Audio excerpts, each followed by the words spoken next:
antara liukan sawah dan teduhnya bukit, bersemayam sesuatu yang hanya bisa dirasa, bukan dilihat. Tanah Ulayat. Warisan yang tak tertulis tapi hidup dalam setiap detak budaya Minangkabau. Di Nagari Sungayang dan Nagari Sikabu-Kabu Tanjung Haro Padang Panjang, Tanah Ulayat dulunya hanya dikenal sebagai milik kaum, dijaga oleh Bundo Kanduang, dibagi menurut adat dan diwariskan dari generasi ke generasi.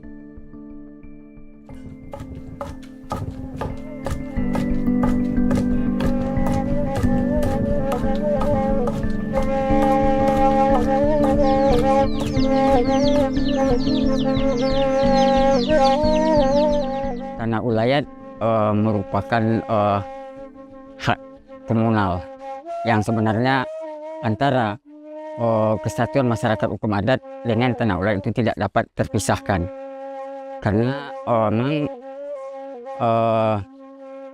Ulayat merupakan simbol bagi masyarakat hukum adat. Pentingnya Tanah Ulayat tentu saja sama halnya dengan nyawa dengan raga. Tanah Ulayat di Minangkabau itu sebetulnya itu ada Tanah Ulayat kaum, Tanah Ulayat nagari, Tanah Ulayat suku. Ada juga yang bilang Tanah Ulayat raja. Tapi yang secara umum lebih banyak itu adalah suku, kaum, dan nagari. Hak milik seperti ini, hak milik Bundo, satu kata dalam bahasa Indonesia. Tapi di Minangkabau dibagi hak dan milik. Harta atau disebut juga sako dan pusako. Sako itu gelaran yang tidak nampak, milik kaum. Kemudian pusako itu yang nampak, rumah gadang, sawah ladang, tapian tempat mandi, pandam pekuburan, dan segala macam ladang itu. Jadi pemilik atau yang dari sako dan pusako itu perempuan. Tidak boleh dibagi, tidak boleh dijual. Itu dasarnya karena nenek moyang orang Minang itu dulu sudah punya pikiran bahwa bumi Allah ini tidak pernah bertambah luasnya. Nah, sementara anak cucunya terus berkembang. Dan untuk itu dia berpikiran dalam konsepnya membuat aturan itu, semiskin-miskin anaknya, cucunya nanti masih punya sebidang tanah untuk tempat mendirikan rumah dan sepiring sawah untuk market dia. Yang menjadi persoalan di dalam masyarakat Minang itu tanah pusaka tinggi itu, atau disebut ulayat. Jadi terjadi pergeseran karena titik pandang melihat tanah ulayat itu hanya pada titik atau fokus ekonomi. Kalau fokus kita pendekatan ekonomi, itu ujung-ujungnya kan keuntungan untuk siapa? Tapi zaman bergerak dan perubahan tak selalu datang dengan pemahaman.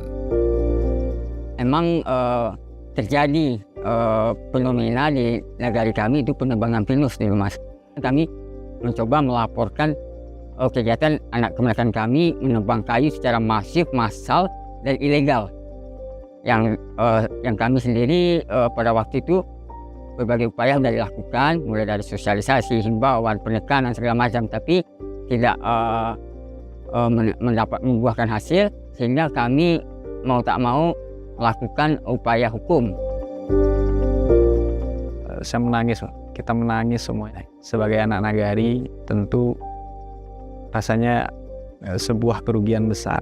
Sehingga hari ini kondisinya dari 150 hektar lebih kurang hutan yang tadinya dipenuhi dengan hutan pinus, hari ini gundul. Ketika nanti pinus yang dibabat itu akarnya membusuk, tentu nanti akan terjadi kekosongan tanah, dan itu kita khawatirkan akan menyebabkan longsor Dan saya tidak bisa membayangkan kalau seandainya terjadi tanah longsor, siapa nanti yang akan bertanggung jawab untuk menyelesaikan sawah masyarakat yang tertimbun, yang mata pencaharian mereka itu bergantung ke sawah yang mereka kelola. Ternyata dalam hal gelar perkara, kendalanya subjek hak. Kami tidak bisa menyatakan kalau kami adalah pemilik hak atas tanah ulayat. Di dalam indise staatsrechtelijk sendiri ya, di dalam regering ya konstitusi dia Belanda itu sudah mengakui ada tanah ulayat, ada hak masyarakat hukum adat. Di dalam konstitusi kita juga begitu, di dalam undang-undang semua menyatakan mengakui. Tapi pertanyaannya itu seperti apa pengakuan itu dilakukan? Selama ini pengakuannya itu hanya sporadik. Pada saat orang butuh tanah, entah investor, entah negara, entah dan sebagainya, butuh tanah untuk kegiatan usahanya, maka pada saat perolehan tanah itu dia mengakui tanah ulayat, maka diganti rugi dari tanah ulayat itu. Apa yang terjadi? Yang terjadi adalah masyarakat hukum adat tidak lagi pernah memperoleh kembalinya ulayatnya setelah dipakai oleh pihak ketiga itu. Beralih haknya kepada pihak ketiga, didaftarkan sebagai HGU, sebagai HGB, sebagai apakai, maka habislah ulayat negara itu. Inventarisasi dari tim kami dari Andalas gitu ya, dari UNAN tahun 2021 itu di Sumatera Barat khusus untuk ulayat nagari, karena tidak pernah dicatat atas nama nagari, itu survei membuktikan nagari itu akan kehilangan ulayat nagari. Dari 543 jumlah nagari sebagai masyarakat hukum adat di Sumatera Barat, hanya 219 saja lagi, kurang dari separuh, 30% ya, yang masih punya tanah ulayat nagari berdasarkan pengakuan dari kerapatan adat nagari di masing-masing negari itu. Apakah tanahnya hilang? Enggak, tanahnya ada. Yang hilang statusnya, yang hilang penguasaannya dari nagari. Mengapa hilang penguasaan dari nagari? Penyebabnya adalah karena dia beralih kepada pihak ketiga, termasuk dibagi-bagi oleh personal individu tertentu di negari itu. Jadi pertanyaan itu, kalau begitu, agar tanah ulayat nagari itu bisa dilindungi keberadaannya, diabadikan keberadaannya, tidak hilang statusnya, dia harus dicatat sebagai tanah ulayat nagari. Dicatat itu namanya dilayani secara administrasi pertanahan. Nah, inilah sebenarnya dasar bagi kami untuk menerima pilot project. Harapannya sederhana saja, agar kami bisa mempertahankan tanah ulayat masyarakat adat itu dari orang-orang yang ingin merusak atau ingin mengganggu tanah ulayat itu. Dan hari ini alhamdulillah dengan sertifikat yang dikeluarkan atas nama kelembagaan adat, tentu ini adalah dasar yang kuat bagi masyarakat untuk mempertahankan tanah ulayat yang sudah kita miliki sejak ratusan tahun yang lalu. Yang dilanjutkan dengan penyerahan sertifikat hak pakai nomor 9 dengan luas. Kini, sesuatu berubah, tapi bukan untuk menghapus, melainkan memperkuat. Tahun 2023, tanah ulayat di dua nagari ini mulai disertifikasi melalui hak pengelolaan lahan atau HPL. Apa nama title kalau ulayat nagari itu didaftar atas nama nagari, karena nagari itu bukan sebagai pemilik tanah dan mungkin diberi hak milik begitu? Apa nama title atas nagari itu? Nah, disitulah muncul istilah hak pengelolaan untuk masyarakat hukum adat nagari yang kelembagaannya melalui kelembagaan adat di nagari. Terbitlah HPL sebagai title gitu. Jadi HPL itu hanya sebagai title administrasi dari proses pendaftaran tanah ulayat nagari, bukan mengubah statusnya dari ulayat nagari. Dia tetap ulayat nagari, cuman tercatat sebagai publisitas dia sebagai HPL yang cocok title-nya dengan yang ada di pelayanan pemerintah. Kalau pemerintah membuat pelayanan bahwa ada title ulayat, misalnya sertifikat tanah ulayat misalnya ya, mungkin negara akan menempuh itu. Tetapi kan pelayanan hari ini yang ada itu kan berdasarkan PP 18 itu kan title-nya itu hak pengelolaan. Jadi tidak hanya negara, tidak hanya pemerintah, tidak hanya BUMN, BUMD yang bisa sebagai pemegang HPL atas nama negara. Nagari sebagai masyarakat hukum adat pun diberi kesempatan untuk menjadi negara di wilayah adatnya. Jadi negara tidak menggantikan nagari sebagai negara di wilayah adatnya, khusus tanah ulayatnya, tapi langsung diambil alih peran negara ini oleh Nagari sebagai salah satu masyarakat kaum adat. Saya melihat posisi HPL itu seperti itu. Karena HPL itu pengertian hukumnya secara hukum agraria adalah hak menguasai negara yang dilaksanakan oleh pemegang haknya. Jadi kalau nagari melaksanakan sebagai pemegang HPL, berarti nagari sebagai negara di wilayah adatnya.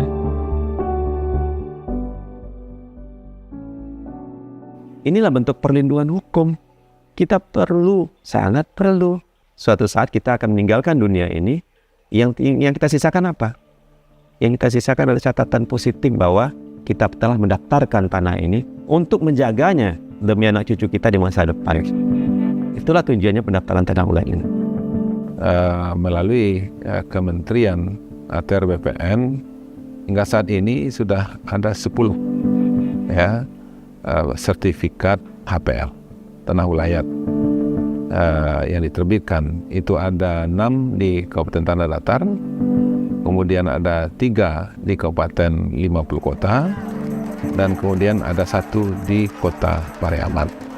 Ini bismillah adalah jalan kita, ikhtiar kita untuk mempertahankan tanah ulayat. Dari itu para nimama, para datuk semua yang telah mengambil kesimpulan bahwa tanah ulayat ini kita sertifikatkan sebuah kesimpulan yang cerdas.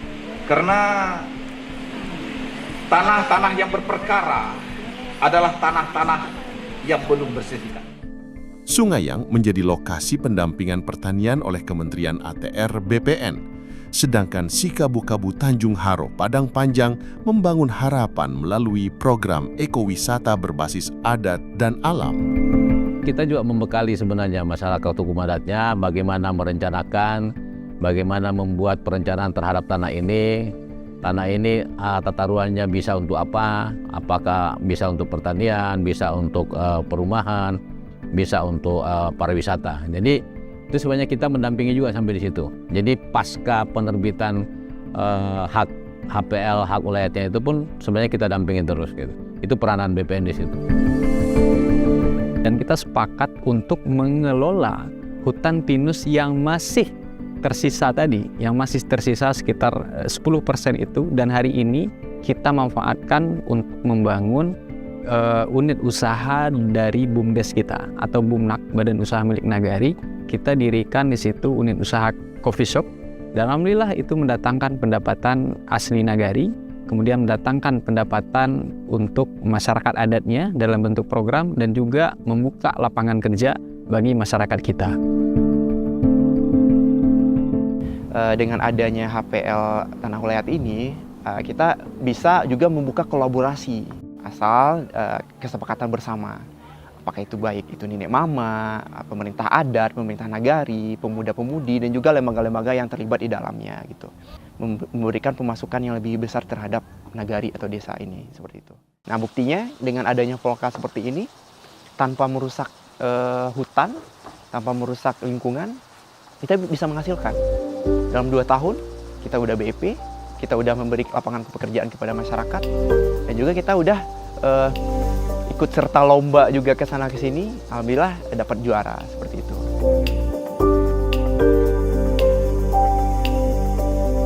Kami sebagai kerapatan adat Nagari Sungayang itu sangat gembira sekali. Istilahnya kalau orang Minang bilang pucuk dicinto ulam tibo. Jadi dalam hal ini yang kami inginkan selama ini turun hujan dari langit bagi kami, seolah-olah seperti turun hujan dari langit. Di situ clear lah, bisa kami melakukan pendataan tanah kami sesuai dengan prosedur, melakukan pengisian daftar isian untuk pendaftaran, kemudian melakukan pengukuran di lapangan yang langsung didampingi oleh masyarakat. Selesai melakukan pengukuran sekitar 2 bulan, kalau tidak salah paling lama, sudah clear sertifikat kami. Jadi kebetulan sertifikat kami tersebut langsung diserahkan oleh Kementerian atau Menteri ATR BPN waktu itu ke lapangan di lokasi kita punya APL gitu. Apakah sertifikasi tanah ulayat adalah jawaban atas persoalan agraria? Tidak semua sepakat. Ada yang khawatir tentang campur tangan negara. Ada pula yang menolak atas nama kedaulatan adat. Namun di ranah Minang, suara-suara ini mencoba berdampingan. Di tingkat masyarakat, saya pikir mungkin sosialisasinya. Sosialisasi apa itu sesungguhnya title HPL itu, lalu apa implikasi dari keberadaan HPL itu, apakah ini akan menghilangkan ulayatnya, atau akan mengurangi kewenangannya, atau akan merugikan jangka panjang, atau akan membebani pajak-pajak dan sebagainya. Itu sosialisasinya kurang gitu ya. Saya meyakini kalau sosialisasinya tuntas, kelompok yang masyarakat tadi itu yang objektif ya, yang tidak punya kepentingan politis dan kepentingan pragmatis tadi itu akan bisa pelan-pelan akan disampaikan sambil dibuktikan sambil jalan oleh nagari yang sudah melaksanakan itu, bahwa apa yang dikhawatirkan selama ini oleh masyarakat itu tidak terbukti. Kalau Bundo mengharapkan tentu tidak mungkin hukum adat aja. Tapi ada keselarasan kedua-duanya. Jadi mereka kedua hukum itu tidak saling meniadakan, tidak saling merugikan. Itu yang harus dicari solusinya. Gimana sehingga aturan adat ini tidak terlecehkan dan hukum positif negara juga tidak terlecehkan. Sebab bagaimanapun sebagai warga negara Indonesia itu tidak boleh juga kita melanggar. Tapi sebagai warga yang sudah ada sebelum Indonesia ini ada, tentu tidak boleh juga dilecehkan. Bundo Kanduang tetap memegang kendali pusako. Tokoh adat tetap menjadi penjaga batas dan negara hadir, bukan mengambil, tapi mengakui dan mendampingi. Itulah bentuk perlindungan. Jadi ini opsional lagi, tidak ada paksa, negara tidak akan mengambil alih. Mau didaftar silahkan, tapi kita memberikan saran lebih baik terjaga daripada nanti belakang hari kita nggak tahu. Yang ada sekarang mungkin punya niat baik untuk menjaga. Anak cucu kita tidak tahu apa yang akan terjadi di masa depan. Negara mengakui hak wilayah sepanjang eksistensinya masih ada. Di mana di situ kita sudah mencoba bagaimana supaya eksistensi masyarakat hukum adat dan tanah ulayatnya itu diakui. Dengan terdaftarnya tanah-tanah masyarakat hukum adat ini, tanah ulayat masyarakat hukum adat ini akan memberikan dampak ekonomi yang bagus untuk masyarakat hukum adatnya.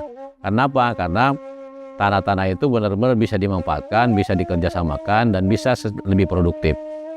Di antara adat dan hukum negara, ada harapan yang tumbuh. Di tanah ulayat ranah Minang, kami tidak sedang kehilangan jati diri. Kami sedang merawatnya agar tak sekedar menjadi cerita, tapi tetap jadi kehidupan. Sebenarnya orang Minang ini tidak sulit kalau menurut Bundo. Tapi masuk akal. Dan mereka meyakini itu tidak merugikan mereka. Tanah ulayat itu memang betul-betul dapat dimanfaatkan oleh masyarakat Minang.